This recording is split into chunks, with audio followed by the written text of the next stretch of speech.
Good morning students. आज हम cell cycle और सेल डिवीज़न इसी चैप्टर को कंटिन्यू करेंगे। प्रीवियस क्लास में हमने प्रोफेज के first phase that is first सब स्टेज जिसको अर्ली प्रोफेज कहा जाता है उसको हमने कंप्लीट किया। आज हम जिस फेज को कंप्लीट करेंगे वो सबसे पहले है प्रोफेज का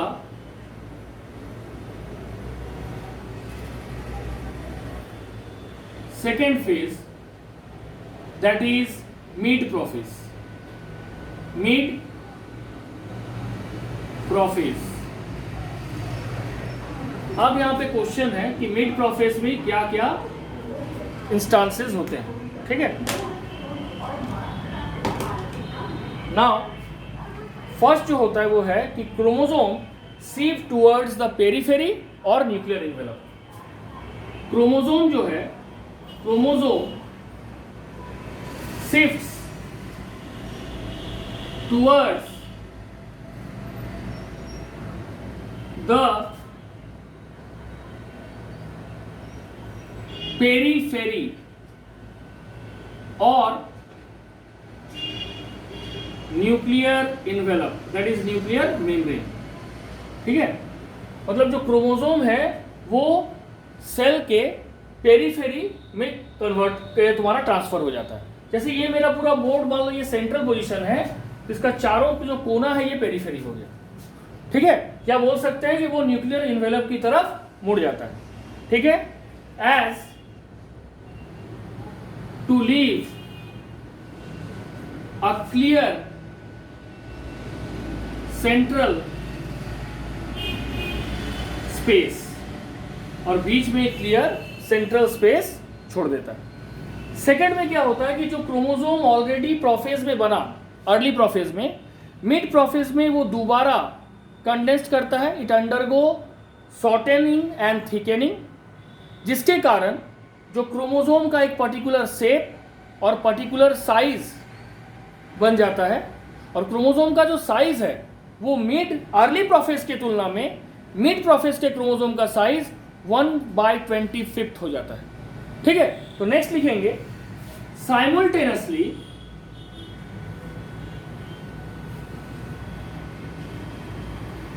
द क्रोमोसोम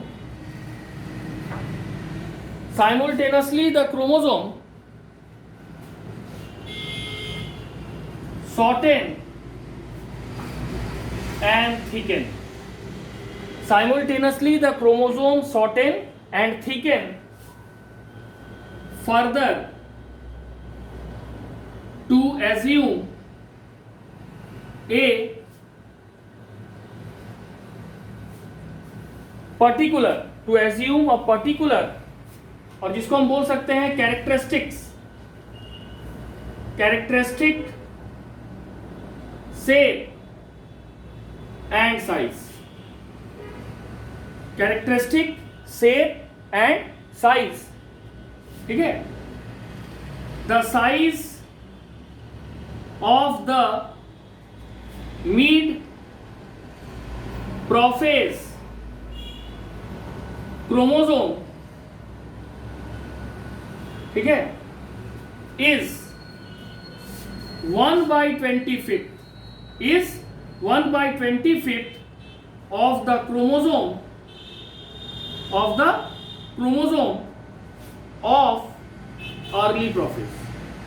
अर्ली प्रोफेज में जो क्रोमोसोम का साइज था उससे, ठीक है, 1/25 साइज इतना घट जा रहा है किसमें, मिड प्रोफेज के क्रोमोसोम, ठीक है। Next, after further condensation of the chromosome in mid prophase, ठीक है, each chromosome appear to consist of 2 longitudinal threads, ठीक है। ईच क्रोमोसोम, हर एक क्रोमोसोम जो मिड प्रोफेज में होता है appear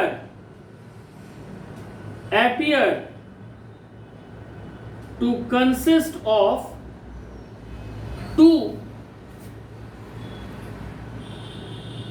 longitudinal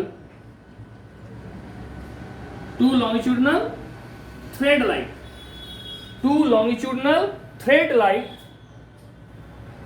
क्रोमाटिड्स। और ये क्रोमाटिड अटैच किससे है? विच आर अटैच्ड, जो एक दूसरे से जुड़ा हुआ है, which are attach to each other, which are attach to each other by means of, किसके माध्यम से? By means of a narrow point, by means of a narrow point called centromere. और ये दोनों क्रोमाटिड एक दूसरे से जुड़ा हुआ है बाय मीन्स ऑफ सेंट्रोमियर। मतलब जैसे ये अगर क्रोमोसोम हो गया तो ये दोनों, इसका थ्रेड लाइक लॉन्गिट्यूडिनल थ्रेड जो है इसको क्रोमाटिड बोलेंगे, और ये जो सेंटर है इसको बोलेंगे सेंट्रोमियर। ठीक है, तो ये हो गया मिड फेज का काम। अब देखो इसके बाद आएगा लेट, मिड हो गया, अर्ली हो गया, अब आएगा third phase that is late prophase. ठीक है, इसके पहले थोड़ा सा स्ट्रक्चर देख लो। जैसे ये हो गया सेल का, सेल मेम्ब्रेन का, ये हो गया न्यूक्लियर मेम्ब्रेन। ठीक है, सेंट्रियोल अपने ऑपोजिट पोल में मूव कर चुका है विद सेंट्रोसोम।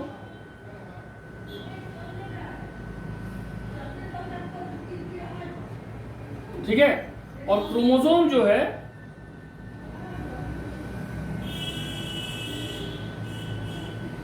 ये अपोजिट पोल की तरफ चला है।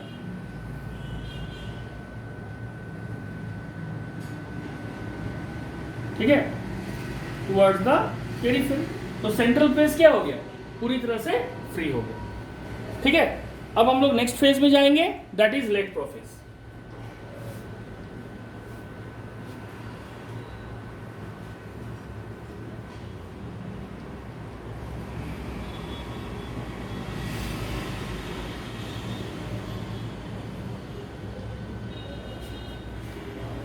Third is late prophase. Late prophase में क्या होगा? सबसे पहला पॉइंट लिखेंगे, nucleolus and nuclear membrane completely disappear. Nucleolus and nuclear membrane completely disappear. Nuclear membrane और न्यूक्लियोलस कंप्लीटली डिसअपियर हो जाएगा। ठीक है, न्यूक्लियोलस कौन है? ये नेकेड बॉडी है जो न्यूक्लियस के अंदर पाया जाता था, and it is also known as ribosome factory. जिस तरह से राइबोसोम को प्रोटीन फैक्ट्री कहा जाता है, न्यूक्लियोलस को राइबोसोम फैक्ट्री कहा जाता है। तो न्यूक्लियोलस और न्यूक्लियर मेम्ब्रेन का डिसअपियरेंस मिड प्रोफेज से ही शुरू हो गया, and it is completely disappearing during the late prophase. ठीक है, उसके बाद क्या होगा? By this time, late prophase में क्या होगा? By this time the two aster, aster means centriole plus microtubule, that is called aster ray. The two aster come to light, the two ester comes to lie in the area, comes to lie in the area of the future spindle fiber, future spindle fiber, future spindle fiber। यानी यहां पे इस तरह से होगा, जैसे ये अगर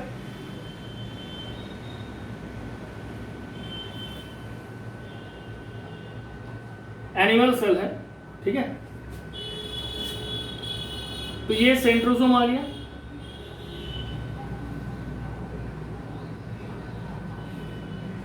ठीक है। एस्टर रे जो था,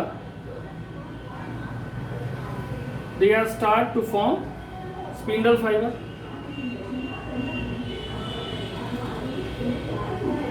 ठीक है, और ये जो क्रोमोसोम है ये टुवर्ड्स द पेरीफेरी पाया जाएगा।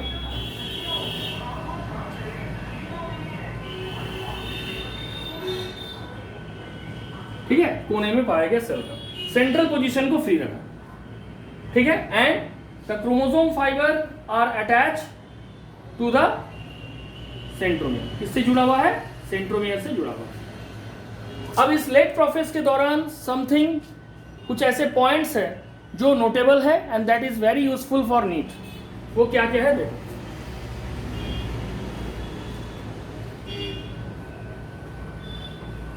पहला, first point, notable point,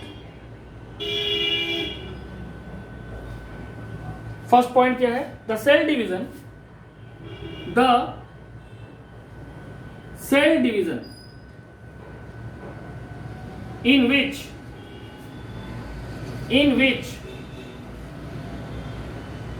ester is form, cell division जिसमें एस्टर फॉर्म होगा इज कॉल्ड, क्या बोलेंगे उसको, astral mitosis, is called astral mitosis.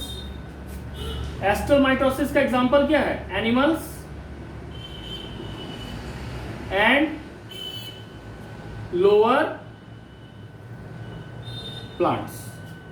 Second case, the cell division in which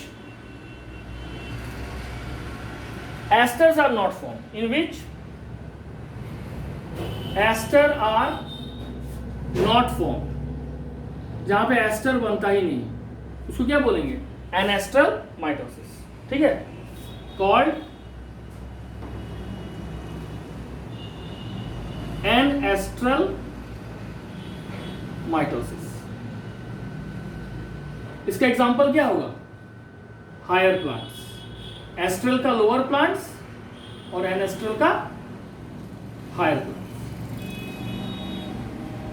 next, अभी हम लोग जस्ट लेट प्रोफेज में देखे कि at the end of the late prophase nucleus completely disappear. तो न्यूक्लियस के अंदर जो मास ऑफ साइटोप्लाज्म है उसको न्यूक्लियोप्लाज्म बोलते हैं, और न्यूक्लियस के बाहर लेकिन सेल मेम्ब्रेन के अंदर जो प्रोटोप्लाज्म का पार्ट है दैट इज कॉल्ड साइटोप्लाज्म। लेकिन जब न्यूक्लियर मेम्ब्रेन हट गया तो साइटोप्लाज्म और न्यूक्लियोप्लाज्म के बीच कोई डिस्टिंग्विशन, कोई डिफ्रेंशिएशन नहीं रहा, it becomes a common living mass that is called protoplasm. तो बोला जा रहा है कि अगर न्यूक्लियर मेम्ब्रेन के डिसअपियरेंस के बाद जब साइटोप्लाज्म और न्यूक्लियोप्लाज्म में कोई डिफरेंस ना रहे, वैसे स्टेट में सेल डिवीजन होता है, तो उसको बोलते हैं यूमाइटोसिस या एक्स्ट्रा न्यूक्लियर माइटोसिस, ठीक है। तो नेक्स्ट पॉइंट होगा, at the disappearance, at the disappearance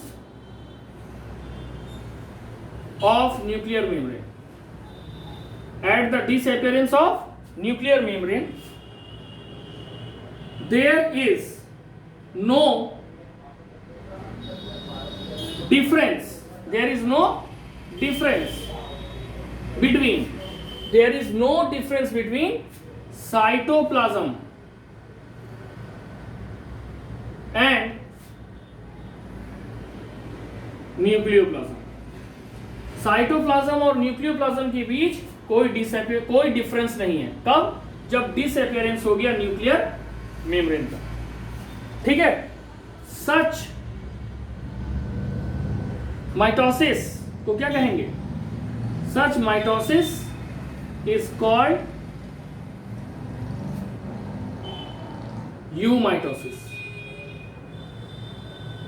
और extra nuclear mitosis, extra nuclear mitosis, ठीक है, यूमाइटोसिस और एक्स्ट्रा न्यूक्लियर माइटोसिस। किस केस में कहेंगे, जब न्यूक्लियर मेम्ब्रेन डिसअपियर हो जा रहा है और साइटोप्लाज्म और न्यूक्लियोप्लाज्म के बीच कोई डिफरेंस नहीं रह रहा है, और उस सेल में जब डिवीजन हो रहा है दैट इज कॉल्ड यूमाइटोसिस और एक्स्ट्रा न्यूक्लियर माइटोसिस। लेकिन कुछ प्रोटोजोआ में और किसमें, एंड सम एनिमल्स में, इन मैनी प्रोटोजोआ, प्रोटो मतलब फर्स्ट, जोआ मतलब animals, in many protozoa and some animals, ठीक है, and some animals, the nuclear membrane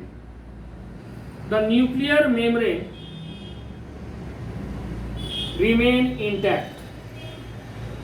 nuclear membrane क्या होगा? It remain intact during cell division,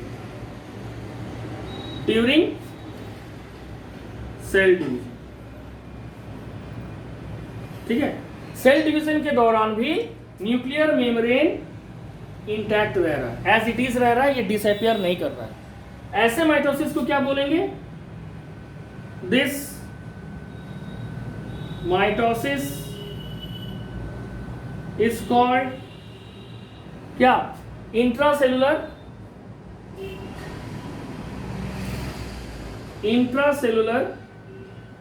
और प्रोमाइटोसिस। इंट्रासेलुलर और प्रोमाइटोसिस, ये हो गया न्यूक्लियस, ठीक है। अब इसके बाद हम लोग नेक्स्ट स्टेज में जाएंगे, that is called metaphase. Karyokinesis में, माइटोसिस में हो या मियोसिस में हो, 4 स्टेज है, प्रोफेज, मेटाफेज, एनाफेज, टेलोफेज। तो लेट प्रोफेज के बाद prophase stage is completed, now we go inter into metaphase.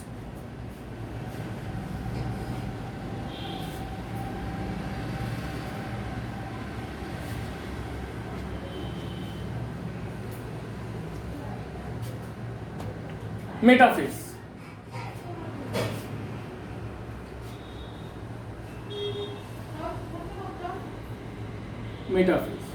it is the second phase of mitosis. Metaphase में क्या होगा? Chromosome line up around the equator of the spindle. Chromosome line up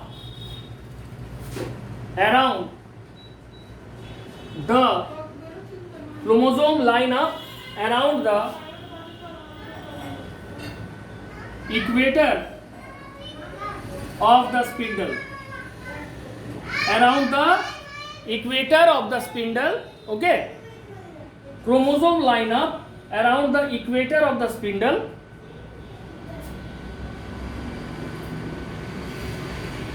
attached by their spindle fiber, ठीक है। बोला जा रहा है कि क्रोमोसोम जो है अराउंड द इक्वेटर पाया जाएगा, किस फेज में? मेटाफेज में। क्यों पाया जाएगा? क्योंकि क्रोमोसोम अटैच है स्पिंडल फाइबर से, ठीक है, with the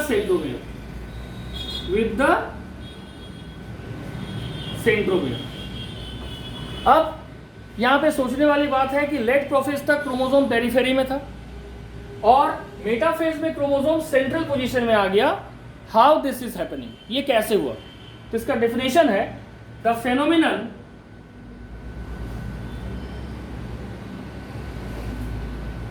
of bringing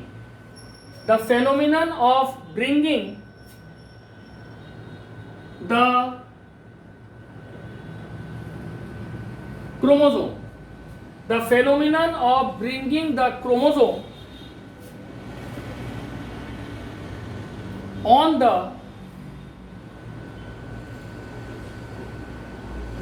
equator, the phenomenon of bringing the chromosome on the equator of the spindle, जिस फेनोमेनन के थ्रू पेरिफेरी से क्रोमोसोम को इक्वेटर में लाया जाता है, उस प्रोसेस को कहा जाता है कॉन्ग्रेशन, ठीक है। और इस कॉन्ग्रेशन प्रोसेस के द्वारा क्रोमोसोम को कहां लगाया जा रहा है? Around the equator. That is the basic character of metaphase, that all chromosome are lying towards the equator. Now plant cell में क्रोमोसोम इरेगुलरली अरेंज होगा, लेकिन एनिमल सेल में क्रोमोसोम रेगुलर अरेंज होगा, that is smaller chromosome centre में होगा और larger chromosome towards the periphery होगा, ठीक है। Chromosome are irregularly arranged in plant cell, but they are arranged properly in animal cells, that is smaller chromosome towards the center, ठीक है, towards the central position and larger chromosome towards the periphery, and larger chromosome, ठीक है, towards the periphery,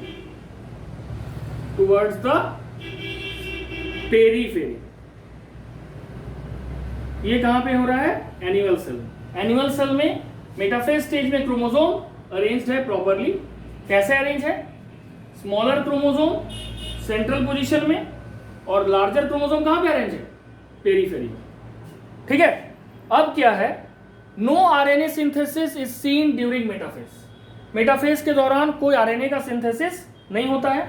एक और चीज, metaphase में जो सभी क्रोमोसोम सेंटर में होता है, तो उस दौरान the centromere of all the chromosome form an apparent plate. The centromere of all the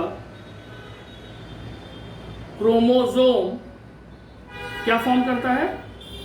forms an apparent plate. एक एपरेंट प्लेट बनाता है, उसको क्या बोलते हैं? मेटाफेजिक प्लेट और इक्वेटोरियल प्लेट, कॉल्ड मेटाफेजिक और इक्वेटोरियल प्लेट, ठीक है। तो centromere all the chromosome which lies in the equator in metaphase stage forms an apparent plate and this plate are called metaphasic और equatorial plate. Finally we all know that metaphase is the best stage to know the shape, size and number of chromosome. Okay, it is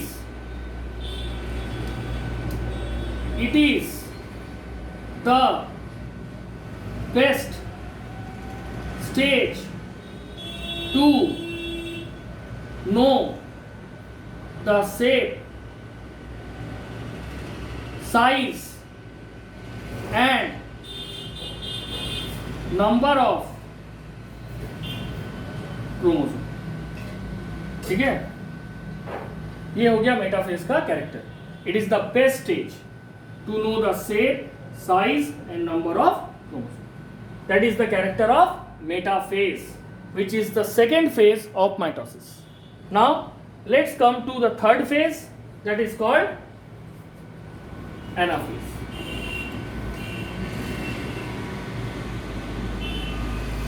ठीक है, यानी metaphase को अगर हम diagrammatically represent करें तो क्या होगा? इस तरह से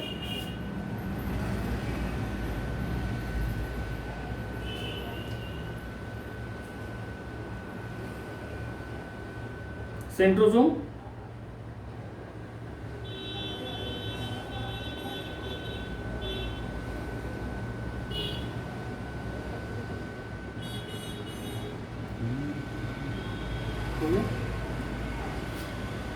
क्रोमोसोम कहाँ पे होगा? यहाँ पे।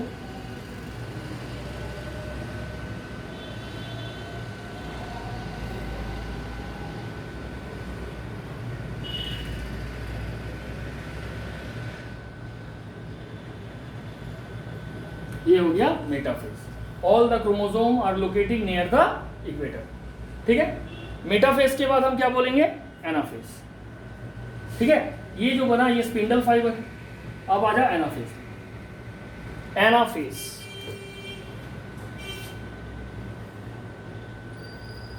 एनाफेज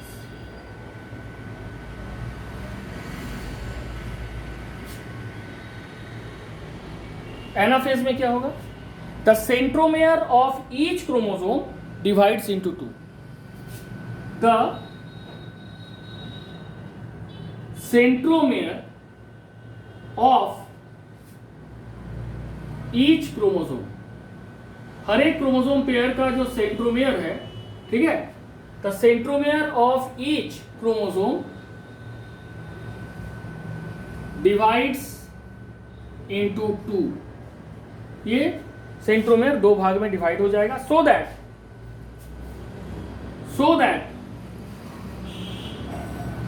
ईच क्रोमोसोम, ताकि क्या होगा? Each chromosome, so that each chromosome come to have its own centromere, so that each chromosome comes to have its own centromere। ठीक है, देखो अभी हम लोग देखें कि क्रोमोसोम इस तरह से पेयर में था और दोनों तरफ से ये किससे जुड़ा हुआ था? स्पिंडल फाइबर से। तो दोनों स्पिंडल फाइबर ऑपोजिट पोल की तरफ कॉन्ट्रैक्ट करेगा, तो जिससे क्या होगा? ये pair of chromosome centromere position से टूटेगा और दो इंडिपेंडेंट क्रोमोसोम में कन्वर्ट होगा। और जब ये सेंट्रोमियर दो भाग में टूटेगा तो हर एक क्रोमोसोम का अपना सेंट्रोमियर है, हर एक क्रोमोसोम का अपना इंडिपेंडेंट सेंट्रोमियर है। यही यहां पे कहा जा रहा है कि the centromere of each chromosome pair divides into two, so that each chromosome comes to have its own centromere। ठीक है, ये हो गया एनाफेज। नेक्स्ट स्टेप इसमें क्या है? the two chromatid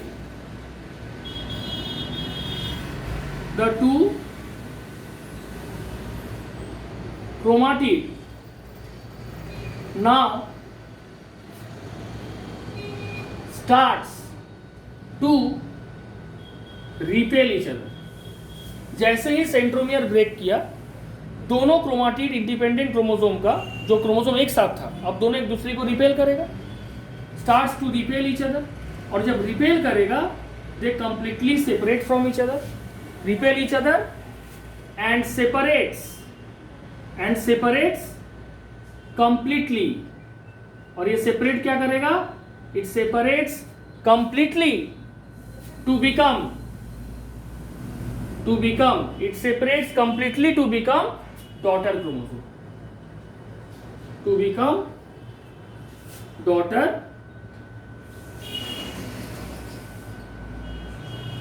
chromosome। ठीक है, which moves, ये मूवमेंट कैसे करेगा? which move towards the spindle along the path। किस रास्ते को फॉलो करेगा? Chromosomal fibre. which move towards the pole of spindle,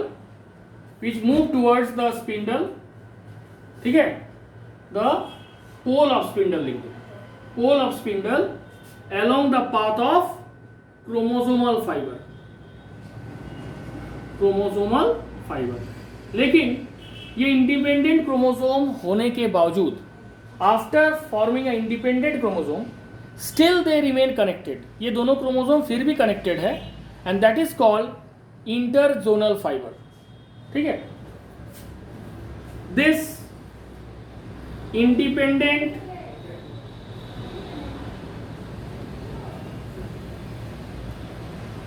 chromosome still remain connected to each other। These independent chromosomes still remain connected to each other called, इसको क्या बोलेंगे? Interzonal fibre. Interzonal fibre. ठीक है, ये हो गया. अब नेक्स्ट में कहा जाता है कि simultaneously the spindle elongate, spindle फैलेगा और क्या होगा? इन इट साइमल्टेनियसली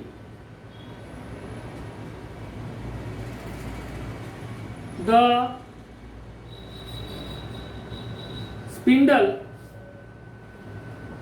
इलोंगेट्स, स्पिंडल फैलेगा और इसमें जो सेंट्रोमियर है it move towards the pole, whereas जो दो क्रोमाटिड है दे वो पीछे रहेगा, दे आर लैगिंग बिहाइंड. क्या लिखेंगे?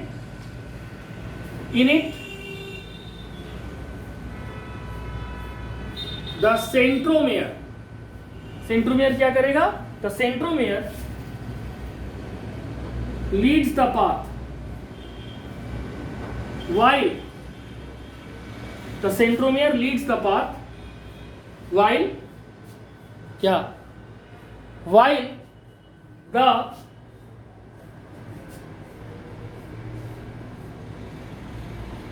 chromatid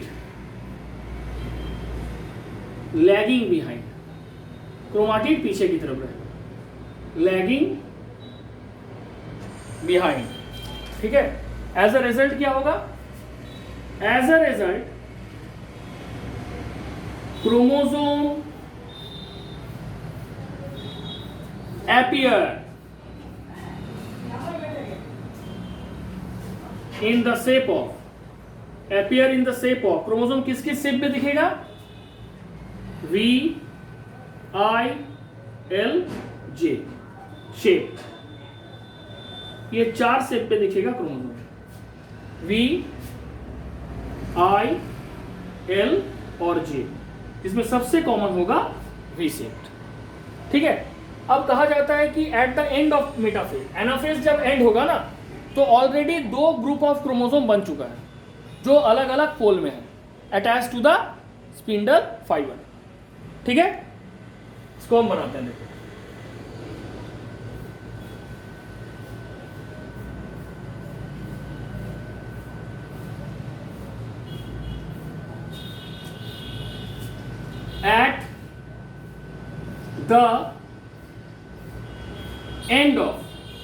at the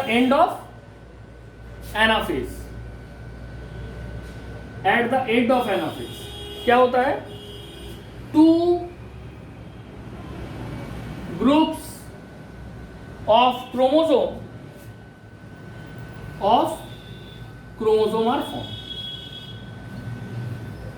are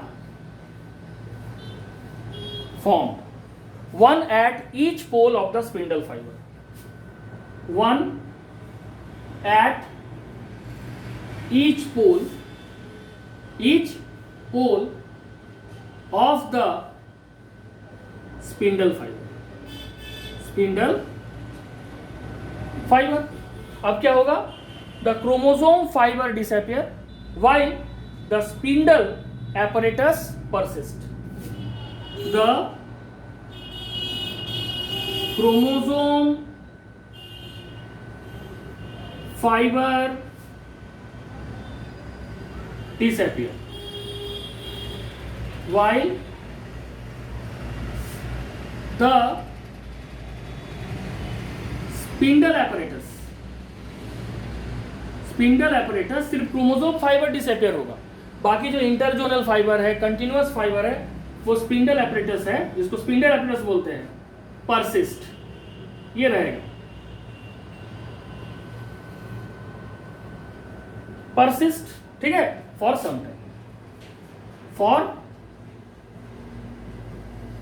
time. अब इसको देखो एक डायग्राम के थ्रू बता रहे हैं. जैसे ये एक एनिमल सेल है,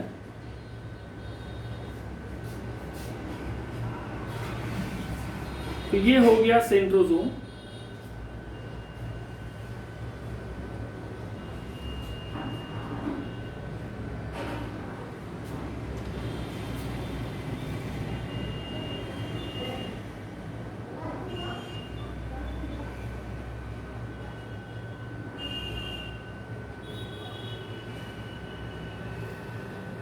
ठीक है। अब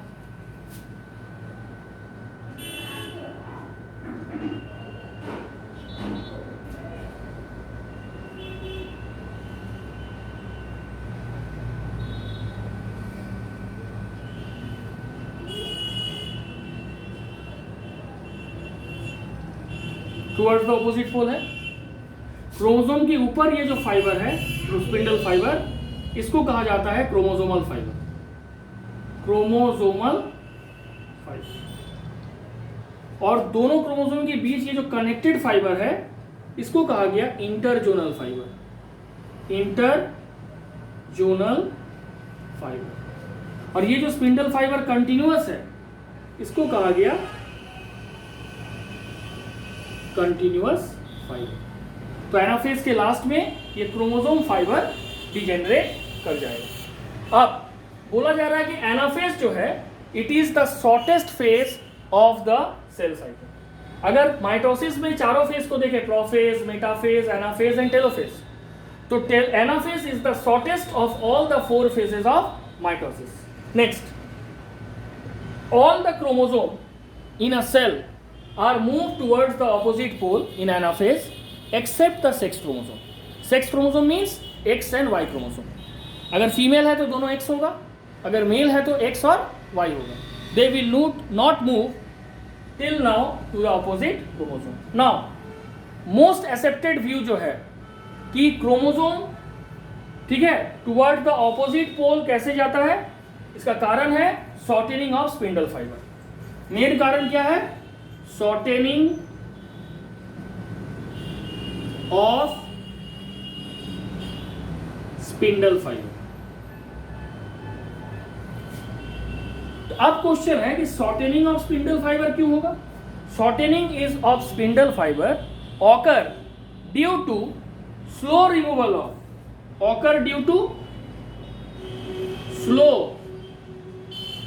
removal of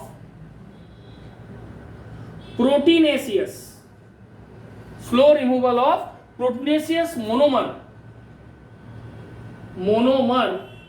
in the polar region।